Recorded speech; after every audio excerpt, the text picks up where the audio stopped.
site, and the Clovis site also has been quoted in many other. Not the Clovis site, the Topper site has been cited in many other studies that are studying especially the impact of the Ever-Dryas comet at the end of the Ever-Dryas 12,800 years ago, because there's definite sign of the impact right there in that South Carolina site. It's really fascinating. Really? Where in South Carolina? Well, it's right down on the Savannah River. It's on the South Carolina side of the Savannah River, down south of Augusta. And it's just made waves throughout the whole North American archaeological establishment, because what they have seen down there is very ancient evidence. And despite the number of people that have come and looked at it from different labs and done testing, and they've shipped out samples to so many different places, and all of them come up with the same dates.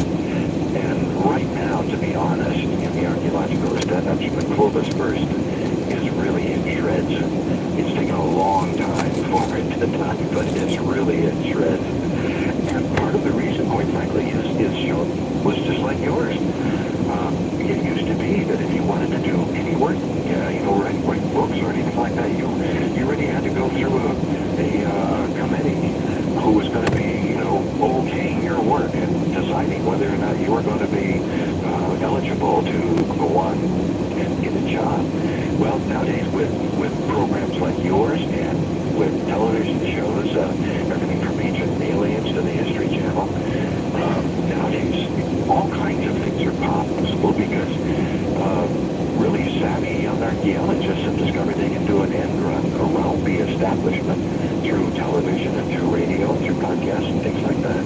So it's really a sign of good things on the horizon, but it's taken a long time to get here. Well, they're still coming up against a lot of static and a lot of pushback, because basically you're presenting things that rewrite history, and they don't like that. So let's talk about that just for one moment. When you present things like this, and you've had years and years of teaching people something else, someone is, there's a lot of people that are very upset about it, and obviously because they have a stake in the way history is written now. So why do you think there are certain people in society that want to make sure that things don't change, and things aren't discovered, other things aren't discovered about our true history?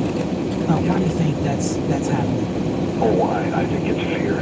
People are just afraid. We're seeing the same thing in politics right now. People are just afraid of change. They're afraid of what might come. And it's so easy to envision a so-called golden age when everything was fine and everybody was happy and we all sang Kumbaya together and everything else. And people are afraid of the future just because it is unknown now. And I found it inside that Albert Einstein resisted quantum theory for years. He just refused to believe that such a thing could be happening.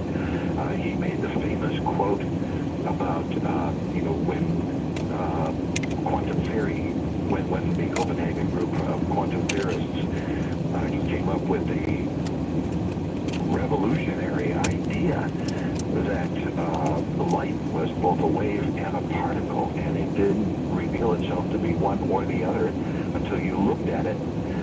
If you wanted to study its position, it became a particle. If you wanted to look at its velocity, it became a wave, and it didn't, you couldn't say what it was until you actually looked at it. And Albert Einstein made the wonderful comment about, you mean the moon isn't there unless I'm looking at it? He refused. By the end of his life, he came around, but he just refused. And of course, in religion, it's even worse. But it's true in just about every era. I was a musician. My first career was in music, and I found fundamentalist musicians, who only listened to a certain kind of music. And the problem is that when people get afraid, rather than going after the ideas and arguing about the ideas, they go after the personality. want to get the person presenting the ideas. They figure if they can discredit the person, then they'll discredit the ideas. And it can get vicious, really vicious out there in academia. It's unfortunate because it's just wrong to do that, really. We deserve to know the truth. So I'm glad people like you are digging, people like you and others are digging and trying to let the rest of us know, what the truth really is. I want to talk about... Well, it is nice when the wraps are off. When I retired and I wasn't dependent upon income from a particular college or a particular church or anything like that, I never dreamed that I was going to start writing books. But when the wraps are off, over the last 12 years, I think the latest book that came out is called Censoring God. It came out on April 1st, and it was about the books that didn't make the Bible. But I read that was my 13th book in 12 years, because that just gives you an idea about how huge the field is out there and how much there is to study. Yeah, I want to bring you back to talk about that. I think we have another scheduled date for that. I hope so, but if not, we're going to go ahead. Okay. All right, let's talk about some of these sites. One thing that really come to mind, because I've had Andrew Collins on the show, he talks about the Beckley Tepe, and I know he's been out there. Have you been there? Well, no, as a matter of fact, Andrew was supposed to lead a group a year ago, September, to Göbekli Tepe into Turkey, and he got banned from the country for a while. What? So Why did he get banned? They didn't like it because he wasn't going along with the Turkish understanding. So Andrew called me, and he said, Jim, I can't go into Turkey, but this group is planned. Can you go in my place? So I said, sure. So that was supposed to be last September, and of course with the COVID thing, we couldn't do it.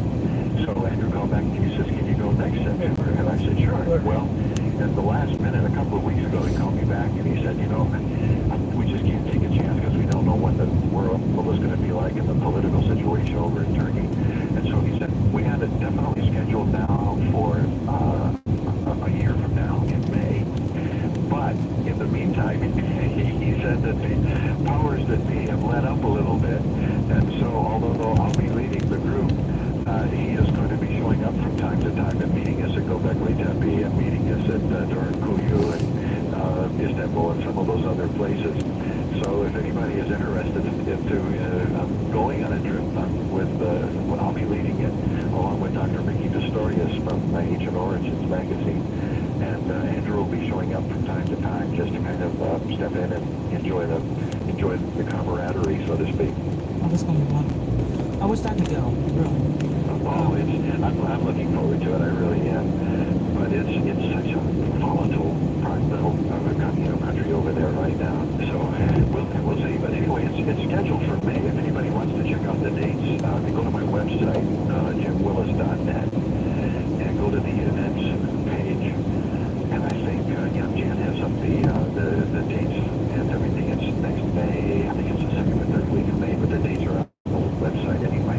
The reason why I brought that up is because when that's discovered, it basically blew the lid off a lot of things that archaeologists thought about it. So, so we hear about that, but what's another site that really kind of shook things up as far as how old? People they just literally will fight them off, and in fact, if they don't, not only would their